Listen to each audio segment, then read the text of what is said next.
Teatro é coisa séria. É sério como educação, é sério como a cidadania.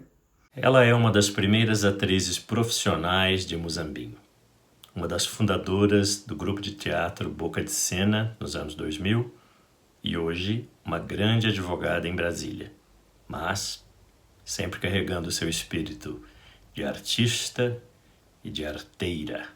Com vocês, Lídia Benjamin.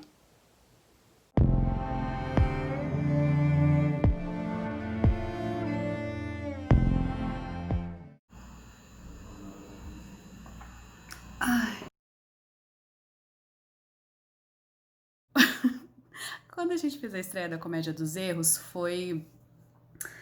Ai, o Bar Avenida, que é aquele que fica perto do Banco do Brasil, ele tinha um salão lá em cima. Então, nós fizemos a estreia lá. E eu me lembro que o Danilo, porque o palco, tinha o palco e aí vinha um cenário. Então, do cenário para a parede aqui atrás, era onde nós colocávamos cadeiras para a gente ficar sentado até o momento da gente entrar em cena. E eu não sei por que cargas d'água alguém pegou a porcaria da cadeira do Danilo. E o Danilo é uma pessoa descontrolada, porque o Danilo era assim, ou tava tudo do jeitinho dele, ou aconteceu alguma coisa fora, ele não conseguia sossegar, ele não conseguia parar.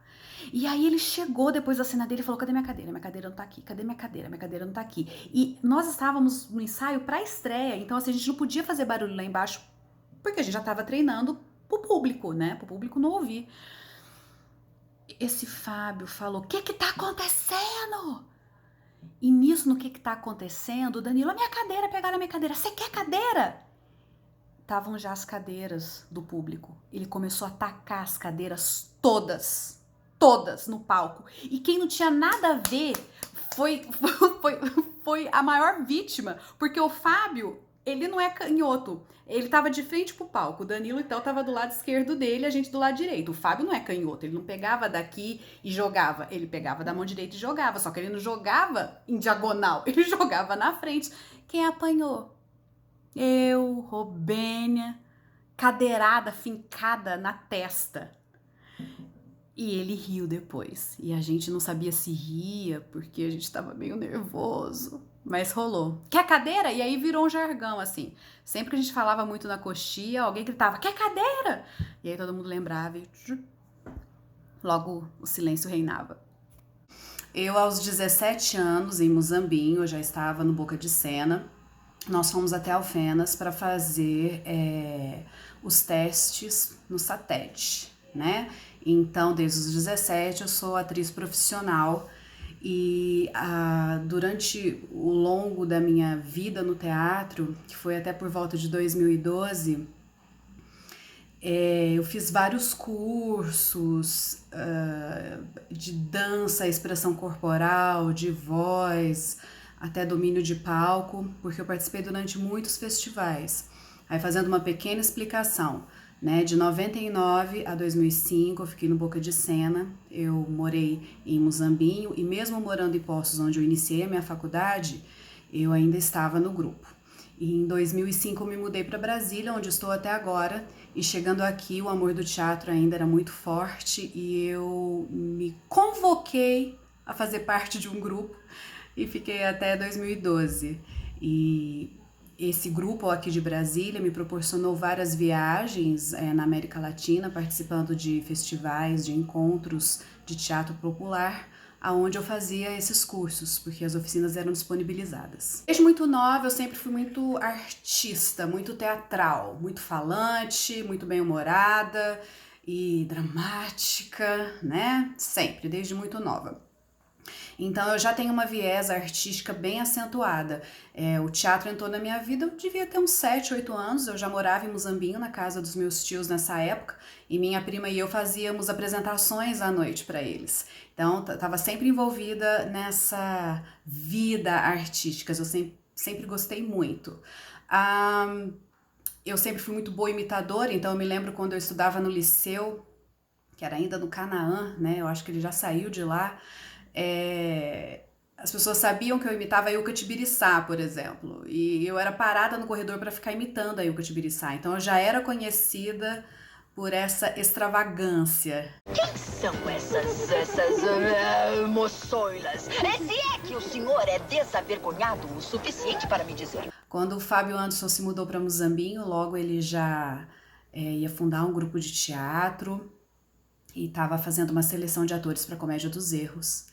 Então aí é o que vem a minha segunda resposta quando o teatro entrou na minha vida, foi em 99, de uma maneira profissional, estruturada, de como de fato um bastidor funciona. E ele entrou na minha vida fazendo com que toda a minha extravagância como pessoa fosse contida e preparada para um espetáculo, né? Então foi quando eu profundamente tive a certeza de que era o que eu ia fazer para minha vida. Eu tinha certeza que eu ia ser atriz para o resto da minha vida. E a lembrança do Boca de Cena desde os primórdios, ela é muito profunda porque foi a marcação da vida teatral para mim profundamente.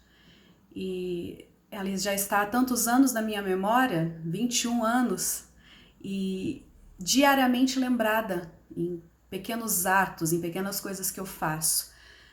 Foi a maneira com a qual o meu coração de fato se abriu para o amor ao palco, de estar sobre.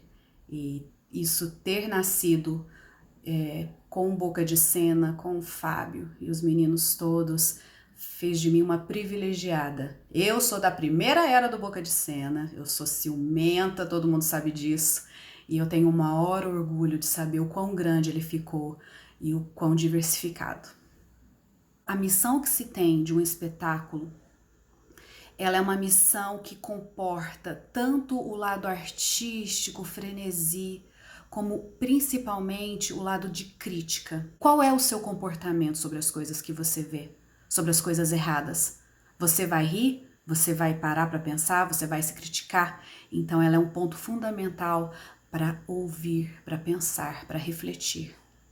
Quando você está disposto a fazer uma personagem, a estudá-la, a defendê-la, a compreendê-la, você começa a ter empatia por outras questões que talvez não eram vivenciadas na sua vida. E você começa a ter um olhar mais aberto para tudo.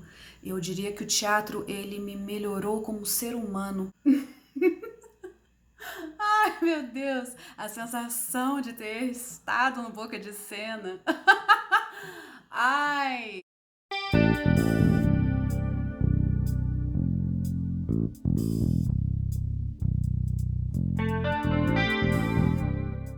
Que é a sensação de uma quizarina deposta. É basicamente isso, eu tô falando sério. Porque eu participei da fundação, meu amor. Eu sofri com os atores que saíam do espetáculo por razões chulas. E eu os odiava. E eu tinha ciúmes de quem entrava para substituí-los, apesar da necessidade. Fabinho foi vítima. Ai! Ou seja, é uma sensação de amor eterno, né? Quando você tem sentimentos ainda muito fortes, quando você pensa naquilo, quando você relembra qual é a atitude que você tinha no espetáculo e como isso ainda reage dentro de você hoje em dia, é amor demais. Tenho ainda no meu coração um pedido para fazer, que é quando o teatro aí em Muzambinho já estiver funcionando, bastante espetáculos já tiverem sido apresentados e tal, o Fábio chamar a velha guarda da Portela e a gente apresentar um espetáculo. Os véio, como eu costumo chamar. Estar presente nessa vida teatral novamente, fazer o espetáculo como nós fazíamos. Era uma coisa tão bem cuidada, tão bem trabalhada, tão bem marcada, tão bem estruturada, como o amor deve ser cuidado. Então a sensação de ter sido uma atriz do Boca de Cena, e eu ainda me considero uma atriz do Boca de Cena. Eu tenho o primeiro texto da Comédia dos Erros que a gente apresentou, eu tenho os ingressos, eu tenho o folder, eu tenho tudo que eu podia guardar da época, eu guardei e eu fiz essa pasta.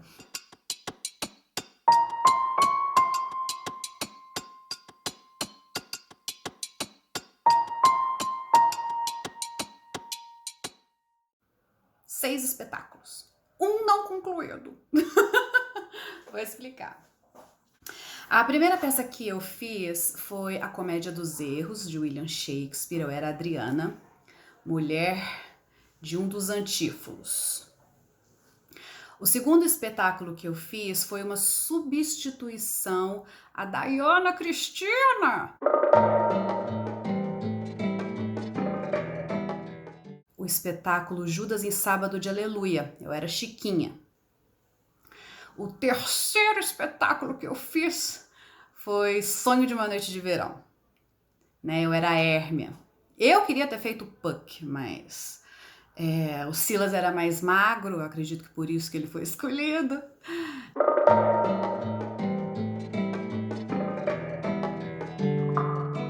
Quarto foi o Inspetor-Geral. Eu fiz a Maria, que na adaptação feita, né, para apresentação, ela era filha do prefeito da cidadezinha onde o Inspetor-Geral chegou. O quinto espetáculo foi a primeira montagem de A Paixão de Cristo em Muzambinho. E eu fiz Maria, a mãe de Jesus, que era o Silas. Eu também queria ter feito Jesus, mas eu acho que eu tinha muito peito para. Tô brincando. Apesar de ser verdade.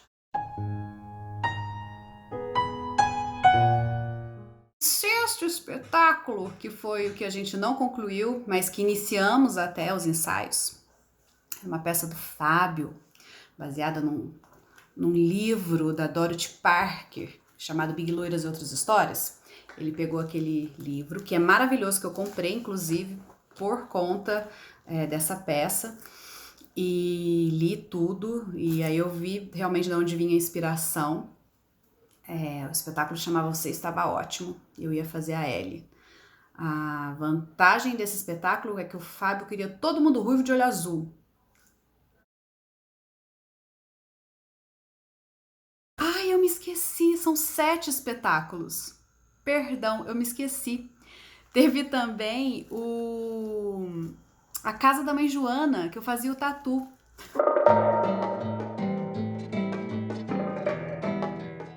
Comédia dos Erros, Judas em Sábado de Aleluia, Sonho de uma Noite de Verão, O Inspetor-Geral, Casa da Mãe Joana e A Paixão de Cristo. Perdão, eu me esqueci desse, era tão divertido.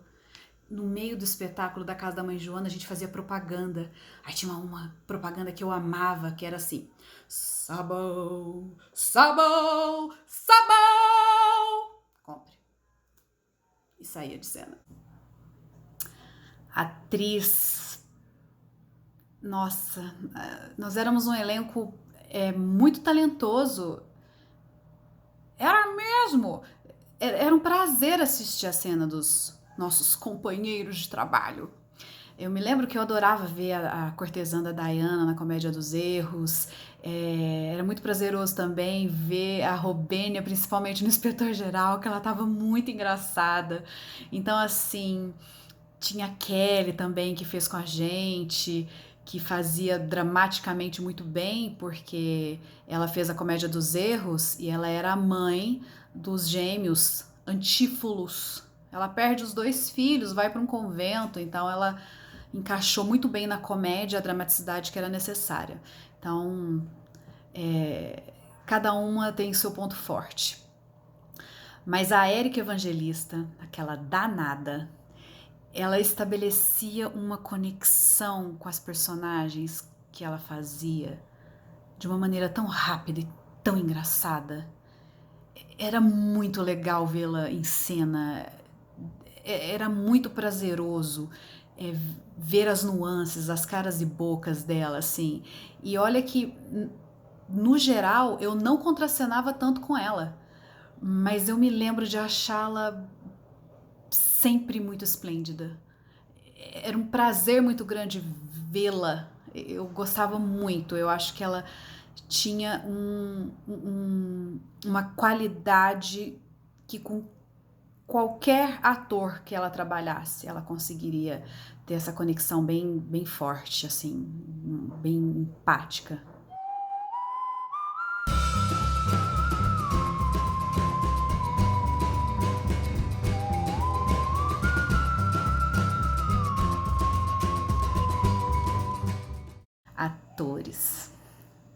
Bom, o que eu mais gostei de trabalhar e que eu gostava de trabalhar é quem eu vou falar agora, que é o Fábio Ribeiro, o Fabinho. Eu acho que a raiva que eu tinha dele quando ele entrou no grupo, substituindo o Danilo, quem é esse menino aqui? Se tornou depois um amor muito grande, porque o Fabinho era muito bom, ele era muito dedicado, é muito esforçado. Na Comédia dos Erros ele foi apresentado a estrutura do grupo e do próximo espetáculo ali pra frente ele reinava muito soberanamente, porque ele era muito dedicado, ele cuidava muito das personagens, de cada fala, ele trabalhava cada gesto, tudo era 100% dedicação, e desses 100% de dedicação você tem um estouro de talento, de delícia de ver em palco. Fabinho é maravilhoso. É assim, nos dias múltiplos de 3 tem razão os senhores de idade, nos dias pares tem razão as mães, e nos dias terminados em 0, ninguém tem razão. Mas eu devo fazer aqui uma recordação de um ator que eu ficava muito impressionada e era uma coisa de maravilhosa vê-lo em cena. E mesmo com as marcações, ele era responsável por 80% de tudo que ele apresentava, porque ele fazia as caras e bocas e ele sabia a colocação, ele sabia a ênfase correta de se fazer numa fala, aquilo reverberar no corpo e algo sair. Ivaldo. O Ivaldo, eu trabalhei com ele só na Comédia dos Erros. E ele foi uma das criaturas que mais me marcou, assim, de talento. Ele era muito bom, muito sempre. A voz sempre correta, a posição sempre correta, o exagero quando tinha que ser exagerado.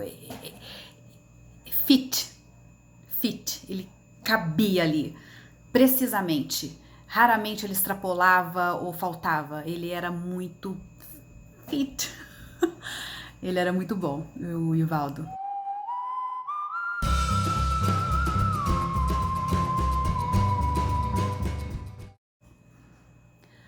Todos os espetáculos que eu fiz, todos, sem exceção, toda vez que ia gravar, o erro de cena acontecia nas minhas cenas. Apesar de eu ser aquele balãozinho que tinha que ficar puxando para trazer uma homogeneidade no grupo, eu era extremamente Caxias. Então, era muito natural eu andar no palco, mas era tudo contado. Eu sabia que eu tinha que dar 3 passos para cá, voltar no segundo, fazer um ângulo. Eu sempre tive muita noção de simetria no palco, então era muito Caxias. Então, todas as vezes que o espetáculo ia ser gravado, e todos foram, as cenas erradas aconteciam nas minhas, por culpa de outros. Então, eu vou elencar uma que hoje eu dou risada, depois de anos de terapia, mas que na época eu queria morrer. Eu vou falar duas. Vamos lá. A primeira, na Comédia dos Erros. Nós apresentávamos na Casa da Cultura e pensa numa sala, né? A parte do fundo era onde era o espetáculo e a sonoplastia feita pelo Fábio ficava, se você estava olhando para o palco, do lado esquerdo, né? E nós que estávamos olhando para o público do nosso lado direito. E aí eu entrei em cena e tinha muita preocupação com a voz para saber se todos iam ouvir e tudo mais, não falava baixo. Agora, eu sempre falei muito alto, sempre. E aí eu tava lá no meio da cena quando eu vejo aquele vulto no meu canto direito levantando, fazendo assim, ó. Eu vou até afastar para vocês verem, para você ver, Fábio, assim, ó. Rápido. Pensei, é pra eu falar mais alto. Então eu vou falar mais alto, aos berros. Passei o espetáculo inteiro aos berros, saí rouquíssima. E sempre depois dos espetáculos era quando voava as cadeiras, né? As reclamações que tinha feito de errado. E aí o Fábio foi indo um por um. E eu falei assim, eu tava esplêndida, porque eu segui tudo que o diretor mandou fazer. E ele falou assim, por que você tava gritando igual uma gralha? Você tá louca? As pessoas saíram com dor de cabeça. Eu não falei pra você baixar o volume da sua voz? E eu não conseguia retrucar. Porque ele tava tão nervoso, eu não conseguia falar pra ele que eu tava vendo ele fazer um negócio assim, que era calada. Porque hoje eu vou falar, Fábio. Fábio, quando você quiser que um ator fale baixo, meu amor, não faça assim, faça assim.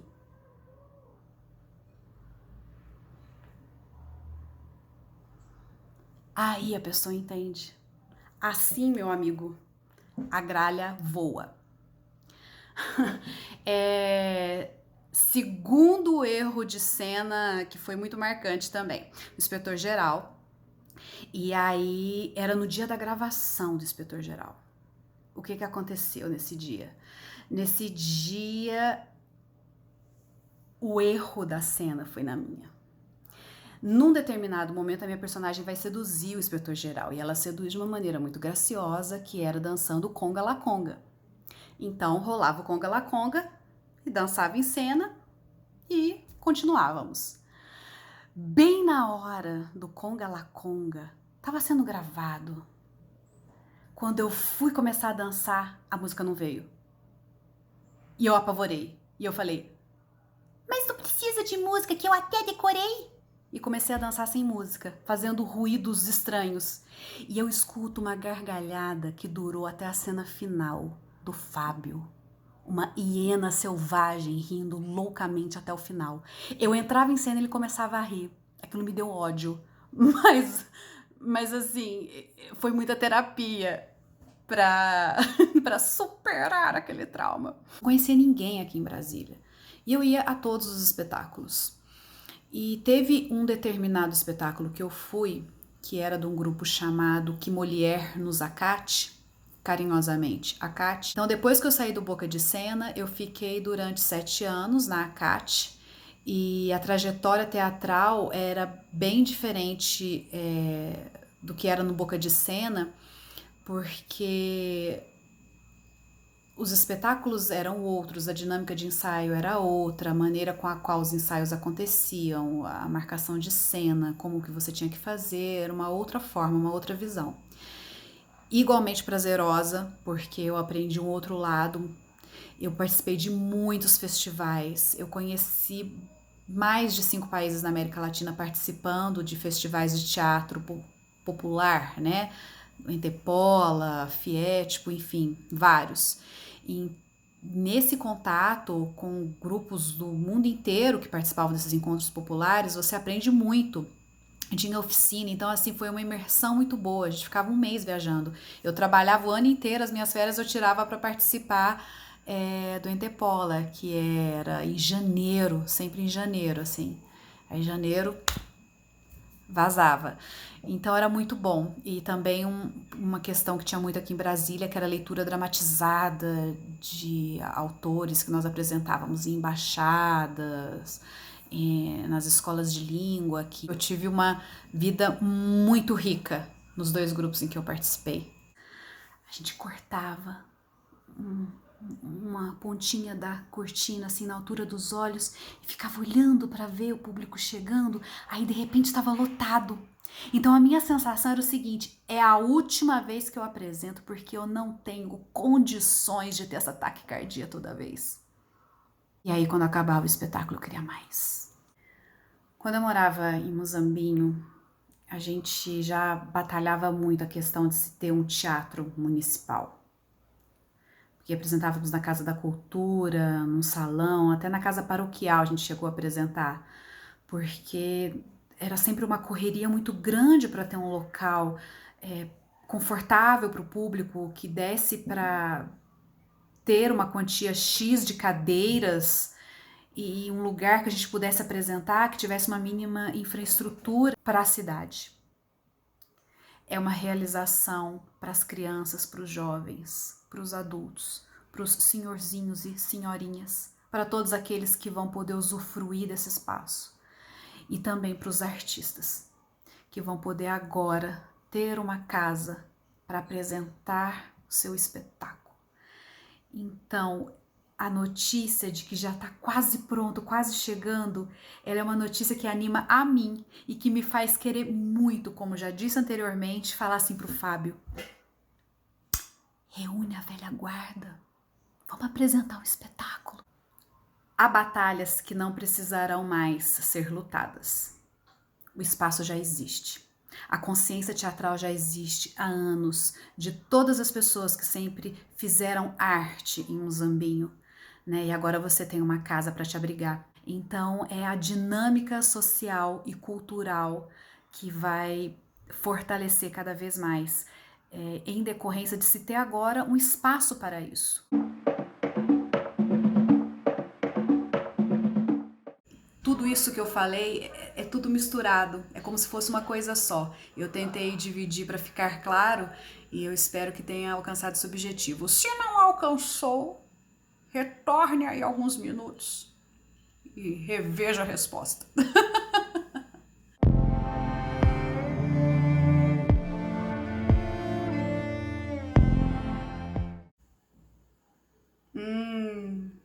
Essa pergunta tem duas respostas e as duas são verdadeiras e independentes e complementares. Vou explicar.